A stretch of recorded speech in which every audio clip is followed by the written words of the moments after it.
JCI Raigarh city द्वारा JCI week के तहत कई कार्यक्रम आयोजित किए जा रहे हैं। शुक्रवार को जेसीआई वीक के प्रेरणम कार्यक्रम में शामिल होने के लिए देश के प्रख्यात power pack performer motivational speaker Harshvardhan Jain भी रायगढ़ पहुंचे और नगर निगम ऑडिटोरियम में उनका एक प्रोग्राम भी आयोजित किया गया था। इस दौरान हर्ष न्यूज से मोटिवेशनल स्पीकर हर्षवर्धन जैन से खास बातचीत की। हर्षवर्धन जैन ने भी काम और आज के व्यस्त दिनचर्या में तनाव मुक्त जीवन जीने को लेकर कई जानकारियां साझा की। मैं बहुत एक्साइटेड हूँ क्योंकि ऐसा कहावत सुनी थी, बढ़िया में बढ़िया छत्तीसगढ़ी। डिफरेंस तो बहुत बड़ा है, लेकिन इंसानी मन क्या झूले की तरह काम करता है। जब झूला यहाँ होता है तो यहाँ जाना चाहता है, और जब यहाँ होता है तो यहाँ जाना चाहता है। तो इंसान को जब तक कोई चीज़ नहीं है उसके लिए उसको पूरी तरह से भोग नहीं लेता, तब तक उसका रोमांच मिटता नहीं। मैं ये कहना चाहता हूँ दोस्तों, जीवन को जीने के लिए कोई तो फिलोसॉफी चाहिए, कोई तो कॉन्स्टिट्यूशन चाहिए। नमस्कार, हर्ष न्यूज़ के इस खास इंटरव्यू सेशन में आपका स्वागत है। आज भागम भाग भरी जिंदगी में और व्यस्त दिनचर्या में लोगों में जिस तरह से निराशा बढ़ रही है, वो डिप्रेशन, एंजाइटी के दौर में जाते जा रहे हैं। ऐसे में उनके जीवन को स्पार्क देने का काम, लौ देने का काम करते हैं हमारे देश के मोटिवेशनल स्पीकर। उनके एक प्रेरणादायी भाषण, एक स्पीच से लोगों में जिस तरीके से आज एक ऊर्जा का संचार होता है, वो हमारे देश की युवा पीढ़ी को और लोगों को उनकी ज़िंदगी संवारने का काम कर रहे हैं। ऐसे ही आज हर्ष न्यूज़ पर हमारे साथ मौजूद हैं देश के प्रख्यात मोटिवेशनल स्पीकर हर्षवर्धन जैन जी, जिनसे हम आपको रूबरू कराएंगे। बहुत बहुत स्वागत है सर आपका हर्ष न्यूज़ में। Thank you Neha ji, thank you so much. Sir, एक कहावत है कि हर काली रात के बाद एक सुनहरा सवेरा आता है। यहाँ पे काली रात से मेरा मतलब है आपका स्ट्रगल और सुनहरा से मतलब है आपका सक्सेस। कैसे ये डिफरेंस आपने कैसे मैनेज किया, और एक हर्षवर्धन जैन से आज आप द हर्षवर्धन जैन हैं, तो ये सफ़र कैसा रहा आपका? सबसे पहले तो धन्यवाद देना चाहूँगा आपके चैनल पे। आज सभी लोगों का स्वागत भी करता हूँ। मैं पहली बार रायगढ़ आया हूँ और पहले ही प्रश्न में आपने जीवन की सारी यात्रा पूछ ली। दरअसल क्या है, स्ट्रगल और सक्सेस के बीच में तकलीफ और ज़्यादा संघर्ष तब देखा जाता है जब आप पहले बहुत जीवन के ऊंचाइयों पे थे और फिर आप गिरे हों, फिर आप उठे हों। ऐसा नहीं था। मैं साधारण देसी आदमी हूँ, साधारण गाँव में पला बड़ा हूँ। तो स्ट्रगल मतलब टफ लाइफ को देखा, और टफ लाइफ थी इसलिए आसान रहा, और स्ट्रगल लगा ही नहीं। टफ जीवन जीते चले गए, और जो नियति ने जहाँ जहाँ जो टास्क दी उसको अपने जीवन में कर्तव्य मान के करते चले गए। आज यहाँ पर हैं आप लोगों के साथ में। तो गांव का एक साधारण जीवन जीते हुए टफ जीवन जीने से ये यात्रा मेरे लिए आसान हो गई। बिल्कुल सर, जैसे एक होता है कि आप कहीं पे आप बोल रहे हैं, स्पीच दे रहे हैं, एक होता है खाली सुन के निकल गया, लेकिन आप लोगों का काम है कि जो आप जो बोल रहे हैं वो सामने वाले पे प्रभाव कैसे डालेगा। तो वो जो टॉपिक रहता है आपका कि आप ऐसा क्या मोटिवेट करें लोगों को, ऐसा क्या मोटिवेशनल दें जो सामने वाले को प्रभाव डालेगा, तो ये बड़ा पॉइंट होता है। जब आप अपने जीवन की बात करते हैं और वो जीवन की बात सामने वाले के जीवन से रिलेट करती है, तो जब रिलेट करती है ना, तो कनेक्शन बनता है, बॉन्डिंग बन जाती है।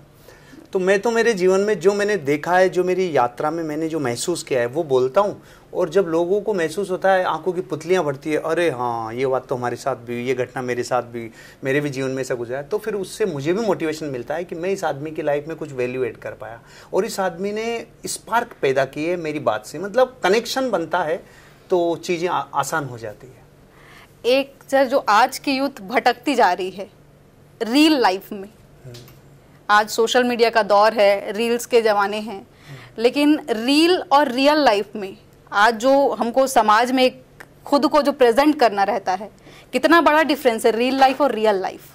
डिफरेंस तो बहुत बड़ा है, लेकिन इंसानी मन क्या झूले की तरह काम करता है नेहा जी। जब झूला यहाँ होता है ना, तो वो यहाँ जाना चाहता है, और जब यहाँ होता है तो यहाँ जाना चाहता है। तो इंसान को जब तक कोई चीज़ नहीं है उसके लिए उसको पूरी तरह से भोग नहीं लेता, तब तक उसका रोमांच मिटता नहीं है। तो जब पहली बार 2012 के आसपास व्हाट्सएप आया होगा तो चैटिंगें चालू हुई, चीज़ें नई चालू हुई, पूरी पीढ़ी ने उतना। लेकिन जो 2012 में था क्रेज, वो 15 में नहीं रहा। फिर 15 में चीज़ें बदली, फिर नए प्लेटफॉर्म्स आए, फिर ये यूट्यूब, फिर इंस्टा, फिर चीज़ें। लेकिन आप देखिए इनका स्वभाव झूले की तरह एक दूसरी जगह शिफ्ट हो रहा है। फिर भी ये कहना चाहता हूँ कि जो आदमी रियल लाइफ को इतना ज़्यादा कि उसे जीवन की वास्तविकता और यथार्थ से ही परे हट जाए, उसका जीवन डिस्टर्ब होगा। लेकिन उसे वो ऐसे काम में लेवे जैसे गाड़ी चलाते हैं, तो एक होता है साइड का मिरर, जो पीछे देखने काम में आता है, एक होता है फ्रंट मिरर। उसे ऐसा काम में ले कि भाई मुझे ओवरटेक करना है तो इसको काम में लिया। तो मुझे लाइफ में कुछ एंटरटेनमेंट चाहिए, कुछ स्पार्क चाहिए, कुछ लाइफ में कुछ और नया सीखना है, दुनिया से जुड़ना है, तब तक ठीक है, लेकिन यथार्थ को भी साथ रखें। यथार्थ मतलब आपको धरातल पे रहते हुए ऊंचे सपने देखने चाहिए।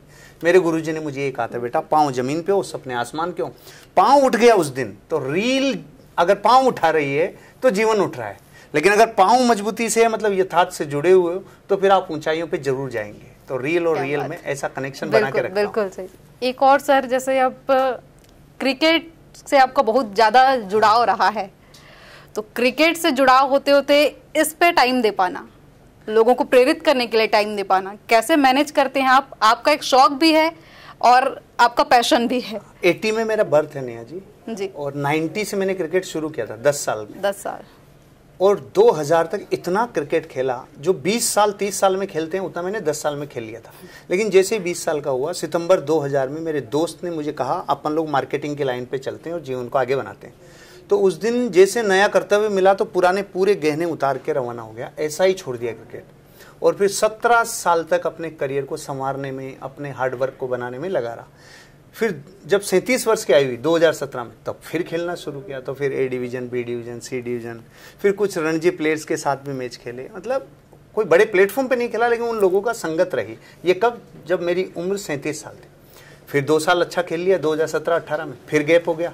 अब फिर वापस मौका मिला तो ECL में खेलने का मौका मिल रहा है। हम सोनू शर्मा जी की टीम में हैं, 6 टीमें खेल रही है। तो इंडिया के 120 बड़े एंटरटेनर्स, यूट्यूबर्स और क्रिएटर्स खेल रहे हैं, तो मौका मिला है तो खेल रहे हैं। तो मेरे जीवन का एक हिस्सा रहा है क्रिकेट। तो आज भी स्पार्क हो जाता है, बस शरीर की जितनी श्रद्धा होती है उतना आप दे पाता हूँ, उतना कर पाता हूँ। बिल्कुल सर, आप रायगढ़ आए हैं, JCI के प्रोग्राम में आप स्पेशल इनवाइटेड हैं। कितनी एक्साइटेड है रायगढ़ की जनता और आप कितने एक्साइटेड हैं इस प्रोग्राम के लिए? मैं बहुत एक्साइटेड हूँ, क्योंकि ऐसा कहावत सुनी थी मैंने, बढ़िया में बढ़िया छत्तीसगढ़िया। तो रायगढ़ की जनता का तो मुझे वाइब्रेशन 10 दिन पहले आने लग गई थी, जब मुझे यहाँ के ऑर्गेनाइजर्स ने फोटोग्राफ भेजे, यहाँ के न्यूज पे, यहाँ के FM पे ये चला रहे हैं। तो मैं एक्साइटेड था, लेकिन जब यहाँ आके माहौल देख रहा हूँ कि अभी 3 बजे हॉल पैक हो गया पूरा, तो लग रहा है कि हाँ वो वाइब्रेशन वहाँ तक भी है। तो कनेक्शन बन रहा है, धमाल मचाएंगे। बिल्कुल, best of luck sir. Thank you. एक लास्ट क्वेश्चन सर, आपके पास भी समय की पाबंदी है। आज की जो यूथ भटक रही है, उनके लिए आप क्या, हर्ष न्यूज के माध्यम से हमारे, आप क्या उनको मोटिवेट करना चाहेंगे, उनके लिए क्या मैसेज देना चाहेंगे? मैं ये कहना चाहता हूँ दोस्तों, जीवन को जीने के लिए कोई तो फिलोसॉफी चाहिए, कोई तो कॉन्स्टिट्यूशन चाहिए। मैं जो जीता हूँ वो बता देता हूँ, भैया आपके लिए सूटेबल हो तो देखना।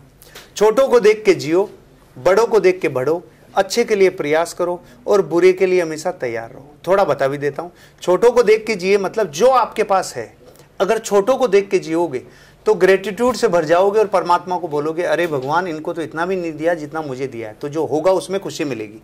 जब आप बड़ों को देख के बढ़ते हैं तो फिर ईर्ष्या खत्म होती है, जलन खत्म होती है, बड़ों को देखने के बाद बढ़ने की प्रेरणा मिलती है। अच्छे के लिए प्रयास करने का मतलब है पुरुषार्थी बनो और कुछ करो जीवन में, निठल्ले मत रहो और वर्चुअल जीवन मत जियो, यथार्थ का जीवन जियो। और बुरे के लिए तैयार रहने का मतलब है जीवन में आपको जो भी मिलेगा एक दिन छूट जाएगा भैया, तो उसका घमंड कैसा, उस पर इतराना कैसा। जो मिले वो ठीक, जो नहीं मिले उसका रोना नहीं है, घबराना नहीं है और आगे बढ़ते जाना है। मैं तो इन 4 चीजों पे जीवन जीता हूँ। आप लोगों के लिए भी यही संदेश है। Thank you so much. Thank you Neha ji, दिल से शुक्रिया। आप सभी दर्शकों को ऑल द बेस्ट। तो ये थे power pack performer Harshvardhan Jain ji, जिन्होंने खास समय निकाला हर्ष न्यूज को इस इंटरव्यू के लिए। तो फिलहाल आज के इस इंटरव्यू सेशन में फिलहाल इतना ही। अगले बार हम फिर किसी नए पावर पैक इंसान के साथ आपसे रूबरू होंगे। तब तक मुझे दीजिए इजाजत और अपने आसपास की खबरों से जुड़े रहने के लिए बने रहें हर्ष न्यूज के साथ। नमस्कार।